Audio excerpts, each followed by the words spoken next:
Money wizard R.D. Shepherd and his fabled building, McMurran Hall, Shepherdstown, West Virginia, by Jim Surkamp. About how a young boy from Shepherdstown built a massive fortune through work, smarts, and an act of his own heroism for another, then turns around and gives much of it back as McMurran Hall, an almshouse in New Orleans, and other gifts. R.D. Shepherd had a strict, flinty way, but on paper and in the world at large did his huge generosities stand tall, pervade the landscape, and enrich the hearts of humanity.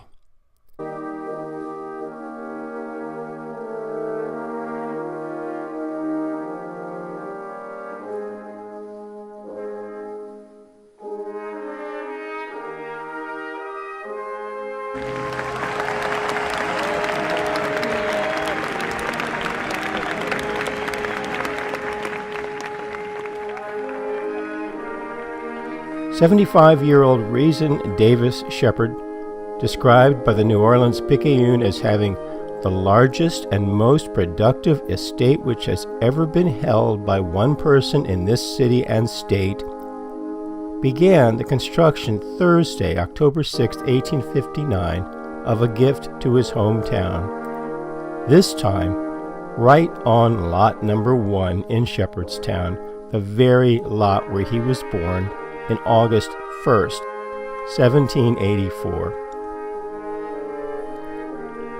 Who knew that in 10 fleeting days, October 16th, history would be blown off its hinges by the John Brown Raiders' attack 15 miles away at Harper's Ferry, the match that lit the simmering fever of division between North and South over slavery and claimed rights to secede from the Union. The tempest raged back and forth over the county and town for 1,300 days of pitiless strife and war before settling back into being a barren, alien landscape. R.D.'s building, R.D., henceforth for Reason Davis Shepherd, beautiful as were all his buildings, remains a Greek revival style with a 2-story portico and Corinthian flourishes. But in the 1860s it would bear witness to all that was rent asunder and itself narrowly avoid destruction, unlike a less lucky altruistic juggernaut project of shepherds in New Orleans, the palatial Almshouse. But this, R.D.'s town hall, first named, would eventually live a long, happy life, first as county court, then into its present-day majesty as the signature building of Shepherd University. When he was just 9 years old, R.D.'s father, Abraham, placed him in the store and counting house in Baltimore of William Taylor, an ambitious importer and ship owner. R.D.'s incredible gifts surfaced when he, just 18, was sent to New Orleans to assure a good return on a huge shipment of British goods his firm had purchased for New Orleans customers. Then, his first big killing was with another fresh-faced, hard-driving tailor colleague, James McDonough.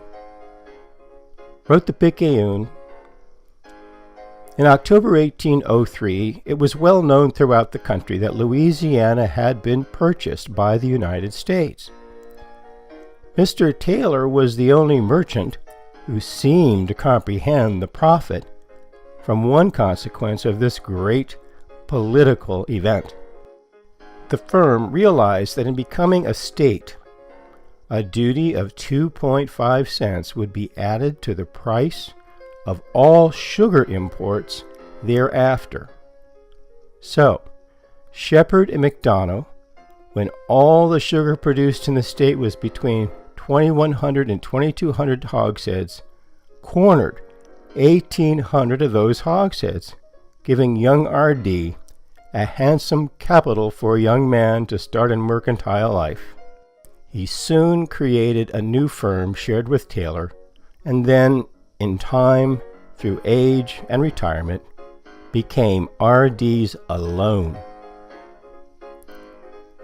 Coming into his own, he married Lucy Taylor Gorham of Barnstable, Massachusetts in 1808, who was a niece and adopted daughter of Taylor. On August 22nd, 1809, their only child, Ellen Shepherd, was born in Louisiana. Lucy would die in 1814. It was at this juncture the penchant of R.D. for regular publicity-averse benefactions took root. In the moment of his willed defiance against a direct military order to work instead to save one particular wounded man left for dead in war, a man who himself would live on to become the epitome of the proverbial good man, albeit extraordinarily wealthy. His name was Judah Thoreau, a top-hatted but humble Jewish businessman who believed in respect for all religions and daily applications of the code of good works.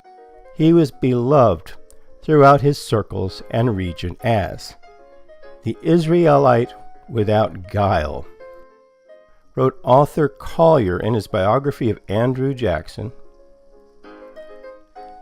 while carrying ammunition on the battlefield January 1st, 1815, Mr. Thoreau was struck by a 12-pound shot which tore a large mass of flesh from the thigh and prostrated him among the dead and dying.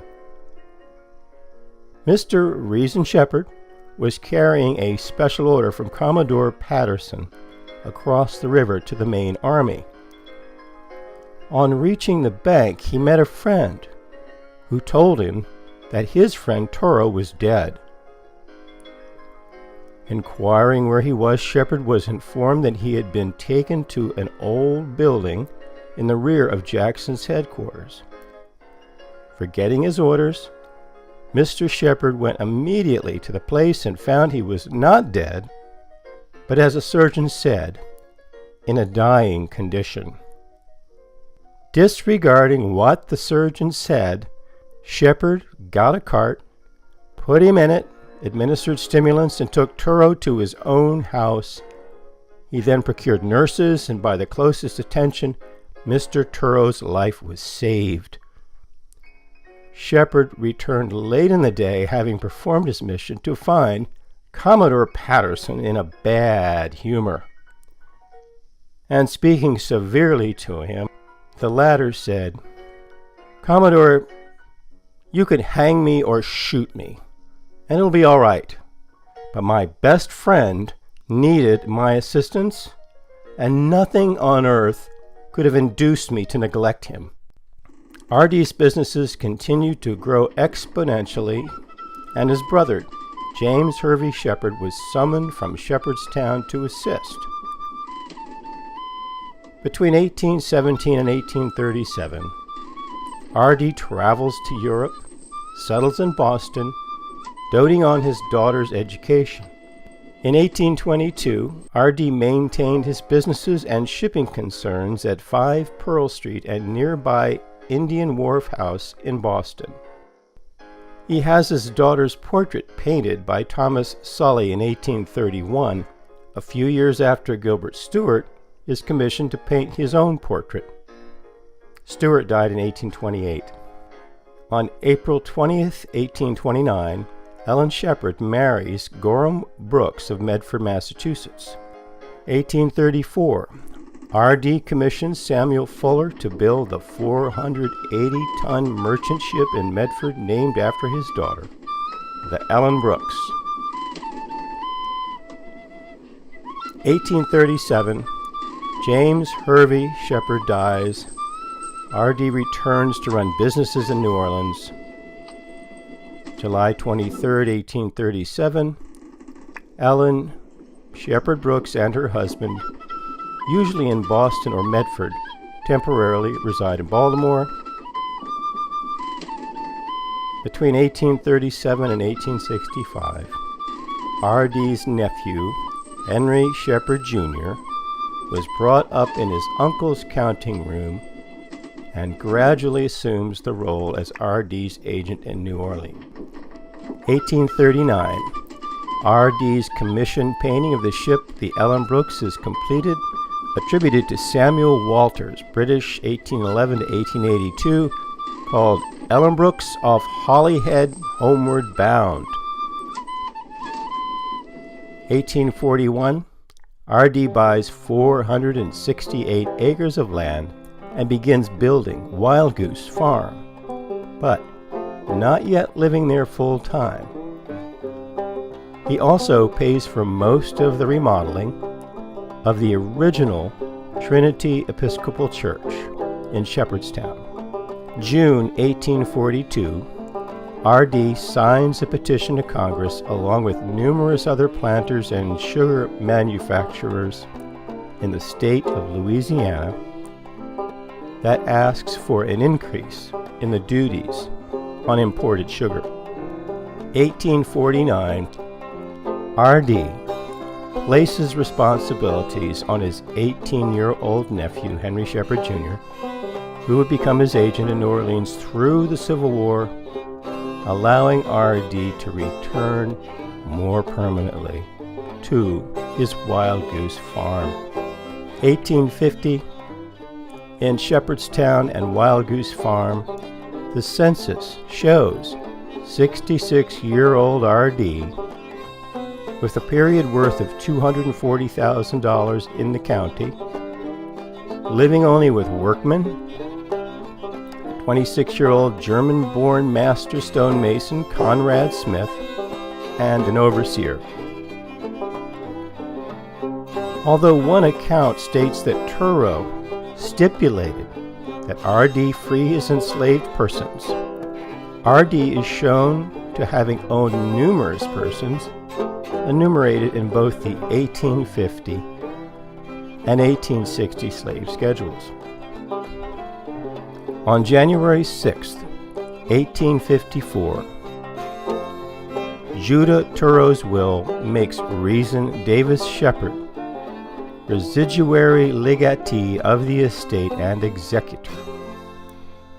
$395,000 in period money is willed to specific recipients. A sum of $80,000 is set aside for a palatial almshouse, with the added stipulation to R.D. that more sums, if needed, should be used to complete this priority project. Turreau made out his will January 6, 1854, a few days before his death, that said, "As regards my designated executor, say, my dear, old, and devoted friend, Reason Davis Shepherd, to whom, under divine providence, I am greatly indebted for the preservation of my life when I was wounded on the 1st of January, 1815. I hereby appoint and institute him, the said Reason Davis Shepherd, after the payment of my particular legacies and the debts of my succession, the universal legatee of the rest and residue of my estate, movable and immovable." R.D. continued his projects both in New Orleans and Shepherdstown. He had already funded the remodeling of the Trinity Church. He planned clock and bell to its original church. Then, after some legal squabbling, the clock, to everyone's assent, was reassigned to be inserted in the new government building.